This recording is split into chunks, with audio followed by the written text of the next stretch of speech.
মই এতিয়া খবৰ ল'বলৈ আহিছিলোঁ। আপোনালোকে সকলোৱে জানে মোৰ এনাইটোৰ ঘৰ ইয়াৰ পৰা কেইকিলোমিটাৰমান দূৰত বৰাহীবাৰীত, মোৰ দেউতাৰ ঘৰ মেটেঙাত, ইয়াৰ ল'ৰা, আৰু আমি সৰুৰ পৰাই প্ৰদীপদাৰকে MLA হিচাপে দেখি আহিছোঁ ইয়াত। গতিকে খবৰ ল'বলৈ আহিছিলোঁ, আৰু দুটা ৰাজনৈতিক কথা পতা হৈছে, আৰু এইটোও ঠিক যে তেনেধৰণৰ কথাও আলোচনা নোহোৱা নহয়, কিন্তু এইবিলাক আমাৰ শীৰ্ষ নেতৃত্বই ক'ব। গতিকে আমি সৌহাৰ্দ্যপূৰ্ণভাৱে ব্ৰহ্মপুত্ৰ আজি খবৰ ল'বলৈ আহিছোঁ।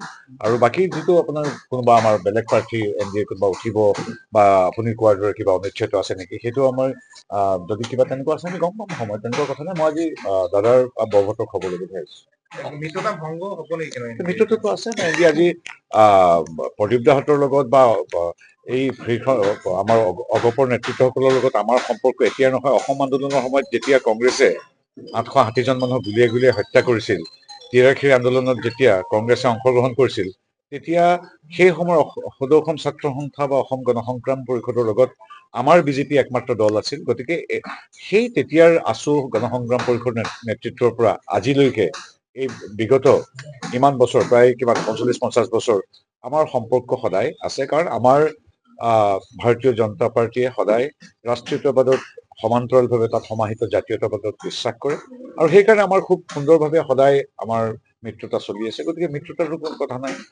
আমাৰ আহিবলগীয়া দশক জুৰি আমি এনেধৰণেই সাতুৰণি ৰামধেনুৰ মিত্ৰতাৰে সমগ্ৰ অসম তথা দেশক সেৱা কৰি যাবলৈ আমি বদ্ধপৰিকৰ, সংকল্পবদ্ধ। শিৱসাগৰতো ইতিমধ্যে আমাৰ সন্মানীয় প্ৰদীপ হাজৰিকাই সুন্দৰভাৱে তেখেতৰ মনোনয়ন পত্ৰ দাখিল কৰিলে ইতিমধ্যে। তাৰপিছত আমাৰ কুশলদুৰীয়ে তেখেতেও এতিয়া প্ৰাৰ্থিত্ব দিম বুলি কৈ আছে। তেখেতো আমাৰ এগৰাকী সমৰ্পিত কাৰ্যকৰ্তা, তেখেতো দলক কৈছে যে মই দলৰ সৈতে। গতিকে আমাৰ দলটো হ'ল গণতান্ত্ৰিক দল। গণতান্ত্ৰিক দলত আমাৰ বিভিন্ন দলৰ কাৰ্যকৰ্তাসকলে বিভিন্ন ধৰণৰ এনেধৰণৰ প্ৰস্তাৱ আগবঢ়াব পাৰে। সেইটোতো কংগ্ৰেছ বা আমাৰ মাজত পাৰ্থক্য আছে।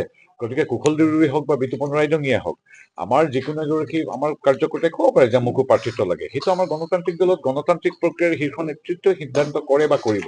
গতিকে আপোনালোকৰ অবজাৰভেশ্যনো ঠিক আছে। হয়, আমাৰো প্ৰাৰ্থীয়ে বিচাৰিছে। আমাৰ প্ৰদীপ দায়ো ইতিমধ্যে অসম গণ পৰিষদৰ হিচাপে তেখেতে প্ৰাৰ্থিত্ব মনোনয়ন দাখিল কৰিছে। আমাৰো দুই এগৰাকী প্ৰাৰ্থীয়ে কৈছে যে আমিও এঘূৰি একেলগে যুঁজো। গতিকে তেনেধৰণৰ কথাটো প্ৰত্যেক দলত প্ৰত্যেক সমষ্টিতে আছে। দেখা যাওক কি হয়।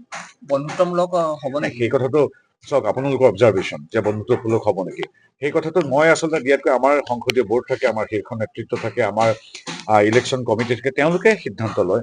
অসম গণ পৰিষদ আমাৰ এটা অতি পুৰণি আমাৰ মিত্ৰ দল। গতিকে মৰ্যাদা সহকাৰে সকলোৰে লগত কথা পাতিলে সাধাৰণতে কথাবিলাক হয়।